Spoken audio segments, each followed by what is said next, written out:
oduu amme itiyoon gargaarsa namoota ummata gaazaatiif ergitee jirti. Gargaarsi isiin ummata gaazaatiif ergitees gaazaa qaqqabee hiramee fiiti jira. Maashaallah kun waan baay'ee nama gammachiisu. Namoonni keenya baay'een eegigaa osoo ifii furakkoo jirru osoo uummanni keenya beela jiruuti gartee makara gaazaa erganii jaan nuti beelatti hin jirru. Alhamdulillaahi beelti immoo uummata gaazarraa hamtuu hin jirtu. Beelatti hin jirru giseen juu guutumatti beelan qabna jechuu kiyyaa miti. Kanaaf uummata gaazaatiif gargaarsa godhuun barbaachisaa jechuu fi agabuu bullee halkan tokkoof ilaatu gaazaa uummata Falastiin jechuudha gargaarsa godhuun waan nurraa eegamaati. An baay'een itti gammadee uummata Itiyoo guutuun galatoomaa keessattuu horeen qindooytee jechuudha gargaarsa kana gootee jechuudha hedduu takka galatoomaa arra birullee milkaa'an isiniin jira. Kanatti aansuudhaan Suudiin gargaarsa namoomaa konkolaataa 6 Falastiiniif ergitee jirti. Akkuma ergiteetti gargaarsi isiin ergiteefis kallattiin gaazaa qaqqabee jira uummata gaazaatiif hiramaa oole. Kun waan baay'ee nama gammachiisu maashaallah. Ammaas akka biyyattii guddoo tanaan gargaarsi isiin goote konkolaataan jabichaan hin ga'u inshaallah marsaa lamaffaratti akka jechuu xayyaara guuttee ergituuf abdii qabna. Kanatti aansuudhaan gargaarsi namoomaa akkumatti fufetti jira uummata gaazaatiif godhamaa jiru baay'ee nama gammachiisa. Afrikaanonnis tokko hin hafinaadha jennaan Itiyoon ammoo Afrikaanota dursitee jirti gargaarsaan bakka waaw qulqullina jira maashaallah. Ummanni gaazaa maashaallah daa'imman illeetu yaa rabbi jannata naa qoodii abbaa kiyya bira jechuudha achi keessatti shokoleetaa nyaadhaa jechuudha naasutti waan baay'ee nama gammachiisu. Laalmee waan jechuudha jannata rabbiin daa'imman gaazatti agarsiise kana keenya gurguddaa amata 50 fi 40 kana jechuudha gartee shayxaanni karaa mita karaa jannataa yaa dura wali galee dubboo deebisee walirra gad deebisee walirra bobbaasee wal nyaachisaa jira jechuudha. Kanatti aansuudhaan mootummaa biriitiin beekumtii biyyummaa Falastiiniif ni kanina mootummaan Faransaayii deeggareeti jira. Kanatti aansuudhaan ibsa mootummoonni Awurooppaa deemuun Falastiiniif beekumtii biyyummaa kanina jee deemuun kuni balaadha uumaa rakkoo guddoodha fida hin deeggaroo jedhan dubbate ministeerri dhimma alaa Israa'el.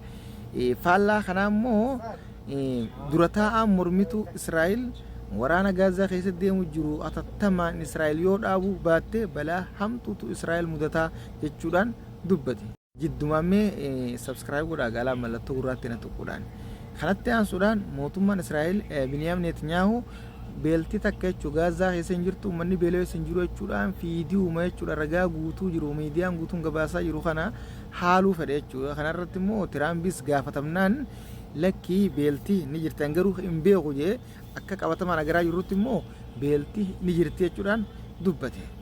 Namichi Biniyaam Netanyaahuu jaan kuni duguuggaa shanyii hanga fedhe raawwatus uummataan ija qabaa jira.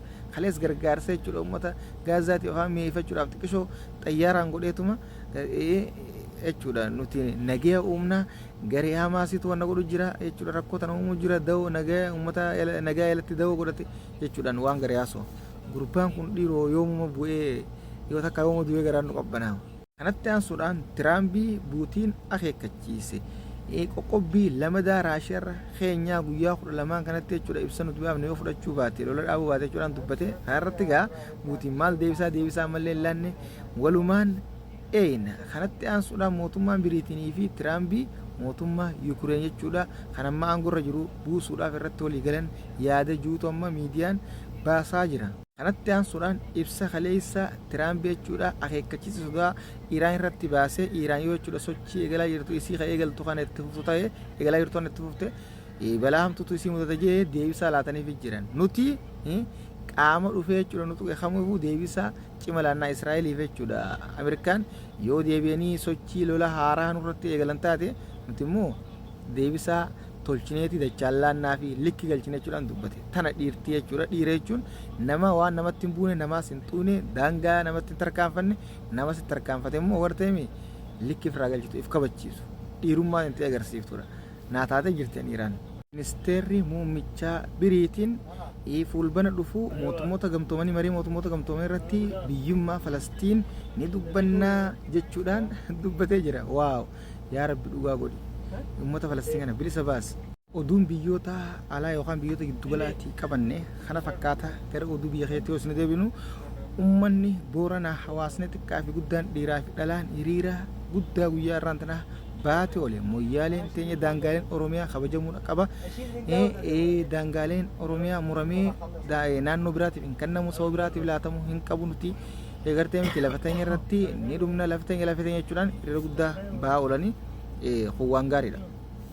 maaliif jennaan mirga ifii gaafachuun dirqama lafti lafee ifiiti laftii fi lafee ifiiti lafee jechuun yookaan uffata ifiiti namni lafeedhaan jiraataa jechuudha foonuu lafarratti ijaarama kanaafi ummanni xiqqaan jechuudha miliyoona hangana gahu kun miliyoona tokko hanganya yookaan 100 lakkaa'amu xiyyeeffannoon isaanii egereef yaadanii lafarratti xiyyeeffatanii lafa namaa saamu ammoo jechuudha ummanni miliyoona 60 gahu lafarraa tattaa'eetuma akkumatti lafa teenya achinis teenya yaa'eetuma lafa himachuu qofa osoo hin taane lafa ifii tiifachuudha qaba ammoo tadhabees gaafachuudha qaba kanaaf mootummaan naannoo Oromiyaa ummata kana hawaasa kana bulchuu jira hawaasa bakka bu'ee tichitaa'u jira waan ta'eef kursirra tuffachuu hin qabdu gabbay ibsa kanni lafa sarbamte deebisiin dhaamsa keenya sumaanuu ummata dhageey kanatti aansuudhaan milishaan namaa sidhuun danda'u konkolaataa dhaabisuun danda'u konkolaachisaa konkolaataa dhaabisuun danda'u hayyamaas gaafachuun danda'u namaas yakkuun danda'u jechuudhaan haasoo hedduu tokko milisharraa dhiibbaa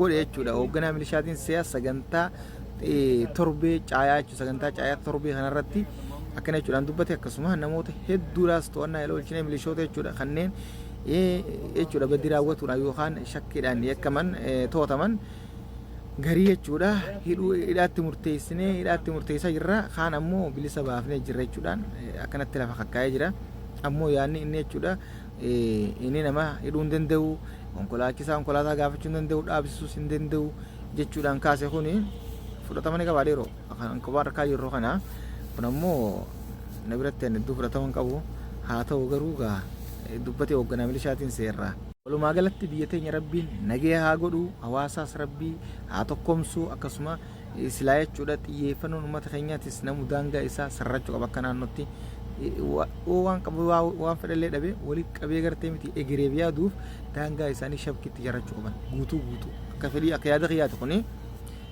mootummallee jechuudha yaada kana deegisilaa deegaree baay'ee gaarii keessatti bulchitoonni pirezidaantonni naannoo jechuudha kana fakkaataa kanatti aansuudhaan mariin jechuudha sirna mariin jechuudha waltajjii yookaan sagantaan sirna nyaataa kan jechuudha Finfinneetti gaggeeffamaa jiru mootummoota hedduudhaan guyyaa arraan tana sadaffaadha guyyaa sadii gaggeeffamaa ture gaa arraan tana xumuramaa arra taa'amaati jira mootummoonni hedduun gara Jimmaa kana imaluudhaan kaleessa gaajimma daawwachuudhaan akka jechuudha biqiltuudhaas achi dhadhaaban isinimnee jirra kanaafi hedduu jechuudha ammaan tana waltajjiin kunis waltajjii akkan jechuudha sagantaa kana gaa Itoophiyaa qopheessuudhaaf baay'ee itti carraas qabdi jechuudhaan hooggantoonni biyya bulchaa yeroo dubbachaa jiranii ammoo ciminaan ammaasiis qonnaa fi sagantaa dhaabbilee nyaataati wajjin akka jechuudha cimanii hojjetaniis dubbachaati jiran hooggantoota kanneen wajjin marii hedduu bal'aa dhagoon jechuudhaan haala gaarii irratti argamu himaa jiran kun cuunfaa oduu guyyaa arraan tanaatti oduu irraa qaban kana fakkaata kan biraatiin hanga walitti deebinutti